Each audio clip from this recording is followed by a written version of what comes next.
Welcome to my podcast. I'm the Laughing Philosopher. Life is complicated. You are complicated. Everything seems to have been figured out, except how to live a happy life, guided by wisdom and reason. What does it mean to be a good person? What is love? Who am I before I was told who I am? Why haven't I found myself yet? Why do I have regrets? Is this a just world? Almost from the moment of birth, we've been told how to behave, how to fit in, and how to fulfill other people's expectations. We grow to fear that we will lack importance or cease to exist in the lives of others if we think for ourselves and question the rules and roles that we've been told define us. Only when wisdom and reason removes this illusion can we live authentically in the world around us and become our real selves. Episode number 43. What is the best golden rule to live by? What does it mean to be a good person? How do you live a good life? The golden rule seems to be a pretty sensible path to follow in order to live the virtuous life of a good person. But which one? This may surprise you. You have a choice. There is not just one, but two different versions of the golden rule. Mark your birthday calendar every year on September 28 in the year 551 BCE. This is the traditional birth date of one of the most important and influential philosophers in world history. He was born 5 centuries before Jesus. And today, more than 2,500 years after his birth, his wisdom and teachings continue to have a profound impact on the thinking and way of life of hundreds of millions of humans. In East Asian countries, such as Japan, Korea, and especially China, his influence on the lives of others is so deep and lasting that it can only be measured against the impact of Muhammad, Siddhartha, and Jesus.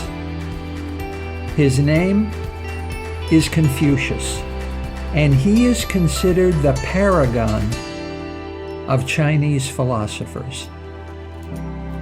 In the Analects, a diary of the dialogues between Confucius and his disciples, among his most famous teachings, in chapter 15, verse 23, Confucius replies to his disciple, Zigong, "Do not do to others what you would not want others to do to you." This is the negative version of the positive version of the Golden Rule, expressed by Jesus in the Gospel of Matthew, chapter 7, verse 12 of the New Testament. Jesus claims to summarize the whole of the Old Testament in a single sentence. Do to others what you would have others do to you.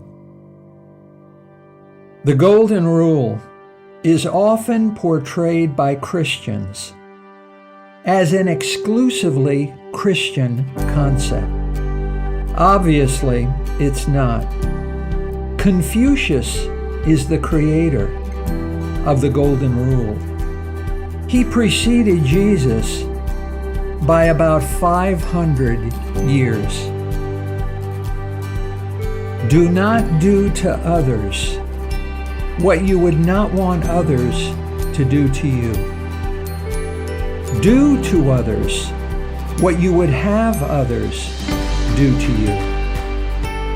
At first, you may be tempted to believe that these two teachings are identical in meaning, but you would be wrong, very wrong. In fact, there are several profound differences between the Golden Rule of Confucius and that of Jesus. Big differences that determine both what it means to be a good person and how to live a good life. The Golden Rule of Confucius commands us to refrain from certain actions and behaviors, while the Golden Rule of Jesus commands us to engage in certain behaviors and actions. In general, it is much easier not to do something than to go out of your way to spend the time and attention and go through the trouble to do something. Not doing something is easier than doing something. Even more so if it is inconvenient or difficult or uncomfortable or costly for you to do something compared to not doing it. This, then, is the first important difference between Jesus and Confucius and the two Golden Rules. In other words, Confucius is less demanding of you than Jesus. For example, the 10 Commandments of the Old Testament, delivered from God to humanity by Moses, is a bargain.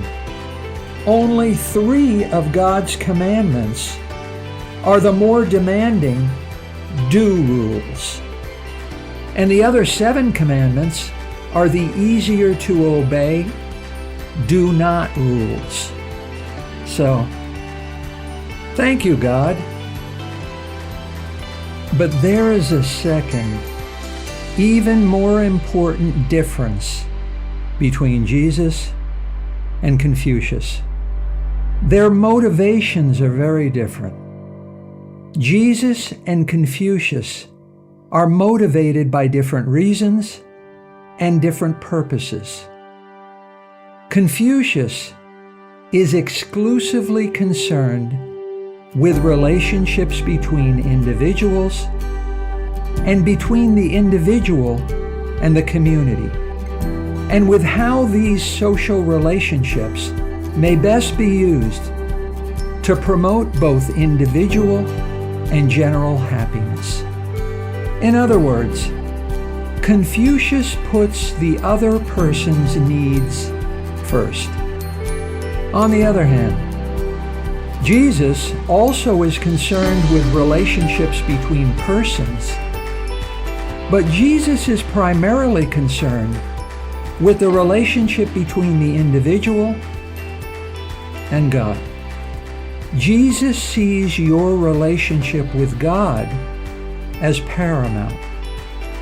Jesus commands his followers to obey his golden rule, primarily because, as he puts it, this sums up the law and the prophets. In other words, Jesus prioritizes the self over the other and God over the community. Jesus is less concerned with the other person's needs than with your relationship with God and God's divine opinion of you. If we follow Jesus' golden rule, then we will be in a right relationship with God and, as a bonus, with other people. Your relationship with other people will be positive and happy, but Jesus is more concerned with whether God is happy with the kind of person you are, and happy with how you live your life. In short, Confucius prioritizes the other person first, but Jesus prioritizes God first. Their motivations are not just different, but in conflict. If you must choose between whether God is happy or whether your neighbor is happy, Jesus commands that first you must please God, even at the expense of your neighbor's disappointment and suffering. Confucius, on the other hand, is interested exclusively in how to help you achieve a happy life and a happy world. Fundamentally, the golden rule of Confucius is more useful and more beneficial for the self and for society than Jesus' golden rule. Christians tend to see all non-Christian cultures and belief systems as sinful and immoral. Confucius and his golden rule are powerful evidence that even in non-Christian societies, even in the absence of Moses, Jesus, and the divine commands and influence of the Bible, human reason and human wisdom lead to a morality that is equal to Jesus without Jesus. Maybe during those 18 lost years between ages 12 and 30, when we know almost nothing about his life, Jesus studied Confucius and the Analects. A third significant difference between Confucius and Jesus is really an imperfection. Jesus' golden rule states that you ought to treat others as you want to be treated. But this rule makes three uncritical assumptions that are not always true and often false. First, Jesus assumes that everyone wants to be treated the same way by you. This makes sense only in the kind of small, rural, homogeneous society populated by illiterate, uneducated, superstitious peasants of the kind that Jesus and his followers were familiar with.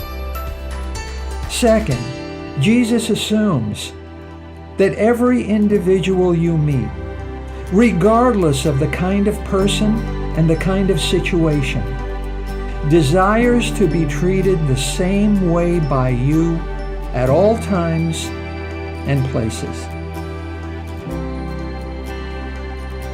It is more likely that the same person may want to be treated differently in different situations, or treated differently with age, or treated differently based on the facts and circumstances of the moment. Third, Jesus assumes that everyone wants to be treated the same way by you that you want to be treated by them. Human desires and human wants are unpredictable, casually changeable, and fickle. Each individual is different. Suppose that you are a selfish and greedy person. Then you want more from others than you justly deserve to receive. Does Jesus' golden rule command that you should give more to me than a just amount? Because that's what you would want and expect from me? What if I'm not a greedy person? What if I don't want to be treated better than I justly deserve? What if I want to be treated worse by you than you want and expect to be treated by myself? On the other hand, suppose that you believe that people are predators, that the strong ought to survive and the weak perish, that no one should expect or give charity, and to do so threatens the survival of society. Does Jesus' golden rule command that you should give me nothing because that's what you would want and expect from me? What if I want to be treated better by you than you prefer and expect to be treated by myself? Jesus' golden rule, no matter how golden it is, just doesn't work for everyone, everywhere, regardless of the kind of person you are and regardless of the kind of situation it is. Maybe Jesus should have said that you ought to treat others not the way you want to be treated, but the way they want to be treated. Jesus' golden rule overemphasizes the kind of person you are. The defect in Jesus' golden rule is all too clear. Every individual is different. On the other hand, the golden rule of Confucius commands that we not do to others what we ourselves do not desire. Guiding our actions in this way, there is less subjectivity and less dependence on the kind of person you are and on your individual and fickle tastes and preferences. Thus, as a result, Confucius creates more common ground and a stronger bridge than Jesus between the individual and the other person's desires and needs. Fourth, Jesus' golden rule, at first glance, appears to be a means to direct the social behavior of his followers toward a selfless, altruistic end. Essentially, if you want to be treated well, then you should treat other people well, says Jesus. But is his golden rule really selfless, or is it really quite selfish? It's all about you. It's about you knowing what is best for other people. You knowing what others want and need. You knowing how others would like to be treated. That's a pretty big assumption. In a philosophically diverse and multicultural society like yours, in a philosophically diverse and multicultural world like ours. Jesus assumes that you and the other person possess the same personal values and the same core beliefs. Jesus assumes that you and the other person place the same value and the same worth on the same desires and the same needs, and that the other person interprets and approves of your act of altruism and charity in the same intellectual and emotional spirit as you do. Essentially, Jesus assumes that you know how the other person wants to be treated even more and better than that person knows himself. Jesus' golden rule is not really selfless. It's not about your needy neighbor. It's not about your troubled friend. It's not about the other person's wants and desires. It's about you. It's about your wants. It's about your expectations. And it's about how you would prefer to be treated. If you think deeply about it, Jesus' golden rule is more selfish and more self-centered than self-sacrificing and selfless. Fifth, and finally, Jesus' golden rule does not answer the big question: what is right and what is wrong? Rightness and wrongness are left up to you. Let me show you what I mean with some thought experiments.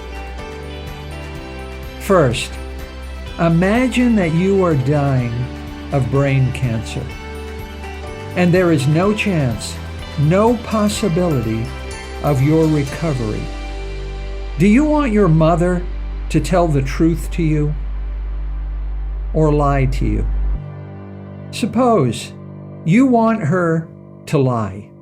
You want your mother to tell you that there is hope, that you just may recover in time, because a lie would make you happy, and a positive, optimistic outlook just might extend your life.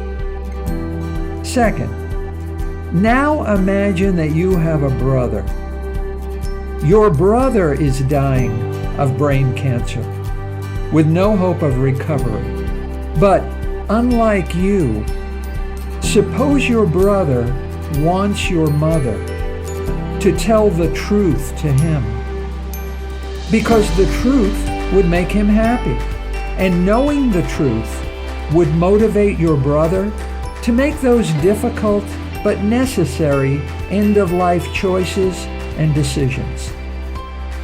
Finally, imagine that your mother is dying hopelessly of brain cancer. You and your brother can tell the truth to your mother or lie to her. The question is, what do you and your brother choose to do in order to follow Jesus' golden rule? Do to others what you would have others do to you. Well, the answer is not the same for you and your brother. You ought to lie to your mother, because that's what you would have your mother do to you in the same situation. However, your brother should tell the truth to his mother for the same reason, because that's what he would have his mother do to him in the same situation.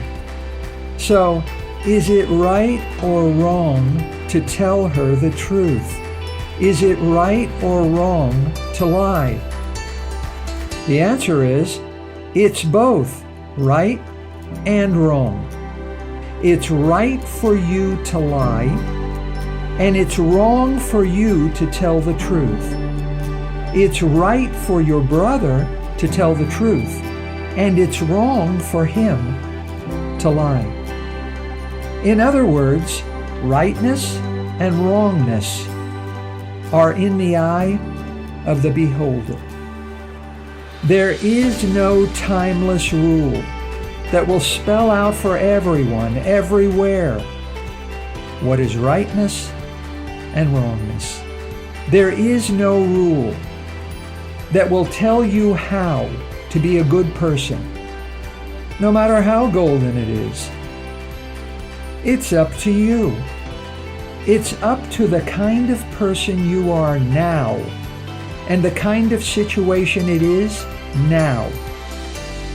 You, the individual, must choose what is good and what is evil. You must choose what is right and what is wrong.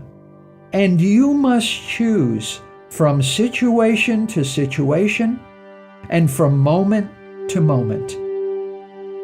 Your choices are your choices, and my choices are my choices. Our choices may be different, but both are right.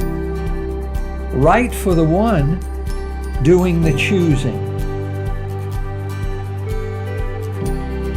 So, to sum up, why is Confucius right and Jesus wrong? Well, Confucius is less demanding and easier to obey than Jesus. Confucius is more altruistic and more centered on the other person's needs and feelings than Jesus. Confucius is more selfless and less selfish than Jesus. Confucius's meaning is less subjective and more plain, clear, and readily understandable compared to Jesus. Confucius is not as morally ambiguous as Jesus. On the other hand, if you obey successfully Jesus' golden rule, then God will be pleased with you. However, from what I've seen, God doesn't seem to be too interested or too concerned with how we behave or with how we treat each other. Judging from his lack of responsiveness and lack of involvement in the world, God appears to be completely indifferent and apathetic as an audience of human affairs.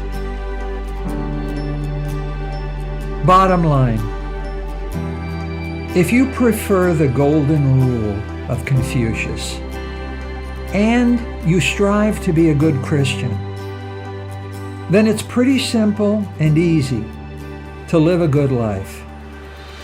Don't ask, what would Jesus do? Ask, what would Satan do? Just figure out what Satan would do and don't do it. There is no better role model of bad behavior than Satan. Maybe that's why God created Satan in the first place. Don't do to others what you don't want others to do to you, said Confucius. Don't do to others what Satan would do, said God. Just be less like Satan, and you will be more like Jesus. That's the simple and easy way to be a good person and to live a good life. The way of Confucius, the creator of the Golden Rule.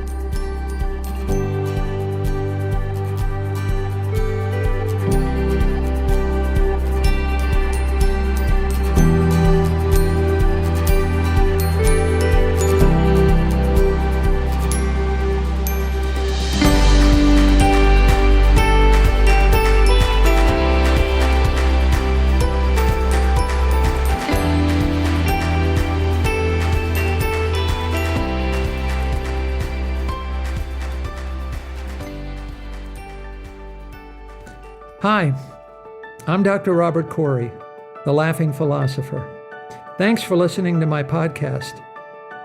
I've devoted my professional life to the intersection of sociology and philosophy, where the contemporary problems of life meet the ideas and convictions of the greatest human minds.